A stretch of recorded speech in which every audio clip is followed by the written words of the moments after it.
اوعي بجد يفوتك الفيديو. اسرار جديدة هتشوفوها معايا، طعم جديد وشكل جديد في مخبوزات ايمي والعائلة. اول مرة تشوفوه، وطبعا زي ما انا معوداكم الجديد شديد. هتشوفوا معايا اسرار وطعم جديد وسر صنعتنا هنعرفه بمتابعة الفيديو معايا ومعاكم النهاردة. احلى فيديو بقى مخبوزات هتشوفوه، هيفوتك كتير لو ما اتفرجتيش عليه.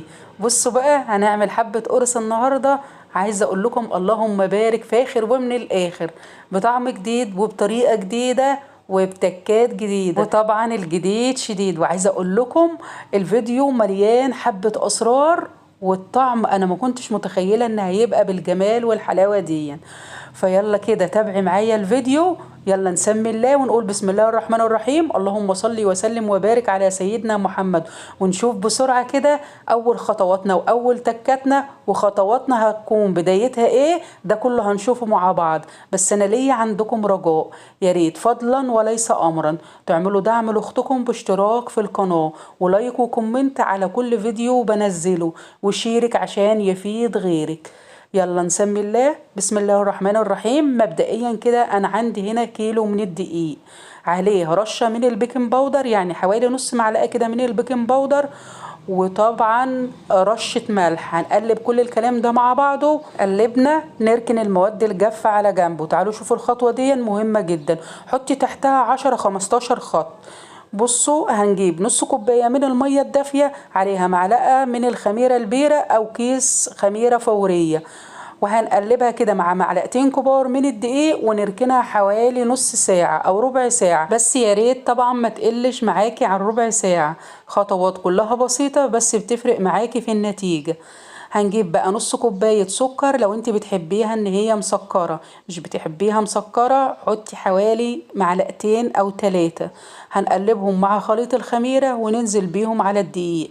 احنا قلنا الدقيق عندنا اللي احنا مستخدمينه كيلو من الدقيق، عليهم كوباية من السمنة او سمنة وزيت اللي موجود عندك ومتاح عندك اشتغلي بيه. دي كوباية صغيرة كده من شرش اللبن، لو مش موجود عندك الشرش ومتوفر حطي بدلها كوباية لبن، مش موجود عندك لبن استخدمي المية.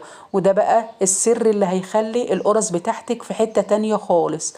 عارفين الصوبيا اللي احنا بنعملها مشروب في رمضان، هتديكي بقى طعم عايزة اقولك روعة الروعة.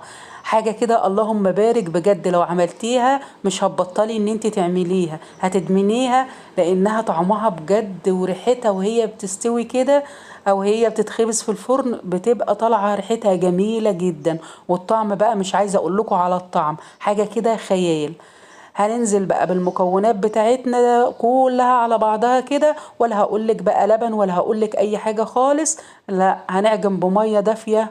وهنبتدي ان احنا ننزل بالمية بتاعتنا كده على العجين بتاعنا او على الدقيق بتاعنا. هي خدت حوالي من كوباية ونص، مج ونص او مجين الا ربع من المج اللي انت شايفاه ده. وفي اخر بقى تكه خالص بعد ما احنا نعجن القرص بتاعتنا كده وتبقى ملمسها ناعم وجميل زي ما انتم شايفين كده، عايزه اقول لكم العجينه كانت تبارك الله بجد، كانت جميلة جدا وملبن. وخصوصا بقت أجمل وأجمل لما نزلنا بمعلقتين القشطة، حاجة كده اللهم بارك. أنا هنا بوريكم التلزيقة دي، أنا عايزة أوصل للعجينة إن هي تكون فيها نسبة تلزيق كده، لأنها هي اللي هتوصلك للنتيجة الأفضل في الآخر. هتخلي القرصة عندك هشة وطرية وكلها حنية. بصوا بقى خلاص عجلنا القرص بتاعتنا وخدمناها كويس واديناها استحقاقها في العجين. يلا بينا نشوف وقت التخمير هنعمل ايه.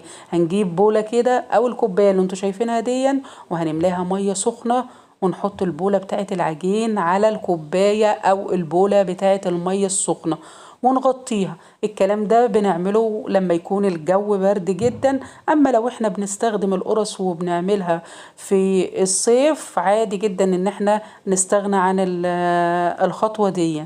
انا قلت كده اللي انا اعرفه كله، حبيت ان انا افيدكم بيه. واعملوا القرص بالطريقة دي بجد، الصوبيا ادتها طعم وعايزة اقول لكم لون. ولسه التركة التانية بقى الأخيرة واللي هي أهم التركات هتشوفوها معايا. أنا هنا بقول لكم إن هي خدت مني حوالي كوباية ونص من المج ده أو كوبايتين إلا ربع. هنسيبها بقى، نغطيها ونسيبها تخمر لحد ما يتضاعف حجمها وتبقى زي ما انتوا شايفين كده. انا بقول لكم القرص ملبن حاجة كده اللهم بارك، وبصوا تدوب في البق دوب. يلا بينا بقى نكور القرص بتاعتنا او نقطعها ونكورها زي ما انتوا عايزين. الحجم بقى اللي انت عايزاه، الكرة في ملعبك عايزاها صغيرة كبيرة وسط زي ما تحبي. انا هنا عملتها الحجم ده، الحجم ده مناسب جدا، ولا كبيرة ولا صغيرة، وسط. سبتها بقى ان هي ترفع حوالي كده ربع ساعة، عشان اما تيجي تفرديها تنفرد معاكي كويس.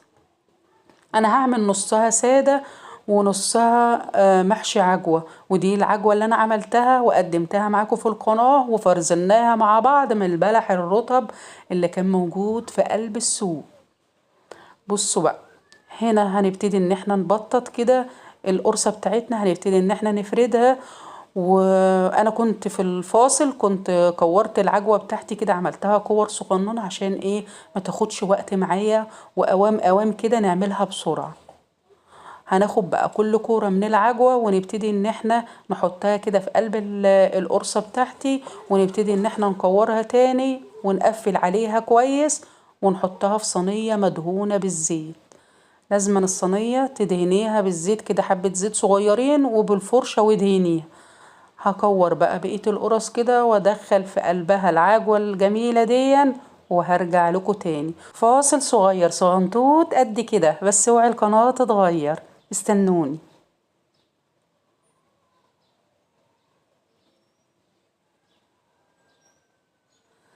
هنا بقى ورجعت لكم تاني. بصوا بقى، هنا انا بططت القرص اللي هي او فردت القرص اللي هي سادة، وطبعا فردت اللي هي بالعجوة، وزي ما انتوا شايفين كده لازما لتاني مرة تخمر معانا. نسيبها بقى ونغطيها لحد ما يتضاعف الحجم بتاعها، تبقى طبعا هشة وطرية وكلها حنية. تعالوا هنا بقى شوفوا سر اللون هيكون عبارة عن ايه. يلا بسرعة نشوف، مش قايله لكم الفيديو فيه كله اسرار، اللي مش هيتابعني بالفيديو هيفوتوا كتير. اول حاجة عندي هنا معلقة من السوبيا، عليها معلقة صغيرة او معلقة ونص من السكر، نص كوباية صغنونة او المقدار بقى اللي يكفي مية، عشان ايه ما نهدرش. بس ربع كوباية، انا اسفة، ربع كوباية من المية، يبقى معلقة ونص سكر، معلقة من السوبيا، عليهم ربع كوباية من المية، ونقلبهم مع بعض كده لحد ما السكر بتاعنا يدوب، ونبتدي ندهن وش القرص، وهتطلع لكم بنفس اللون اللي انتوا شفتوه في اول الفيديو. وده سر من اسرار الصنعة، عشان تعرفوا ان كل جديد هتشوفوه بس مع ايمي والعائلة. طعم جديد، تكات جديدة، طريقة جديدة، ولون بقى ما اقولكوش بعد كده حاجة كده اللهم بارك. رغم ان انا كنت مصوراها بالليل، بس بجد الاضاءة ظلماها جدا. اللون خرافة يا بنات. يلا اعملوا القرص بالطريقة الجميلة دي وقولوا لي ايه رأيكم، هتعجبكم جدا وهتبقى الطريقة المعتمدة ليكم بإذن الله. فضلا وليس أمرا، يا ريت تشتركوا في القناة وشيرك بقى عشان يفيد غيرك. وبكده يكون الفيديو بتاعي خلاص انتهى. أسيبكم على خير واشوفكم بخير بإذن الله في فيديو قادم. سلام.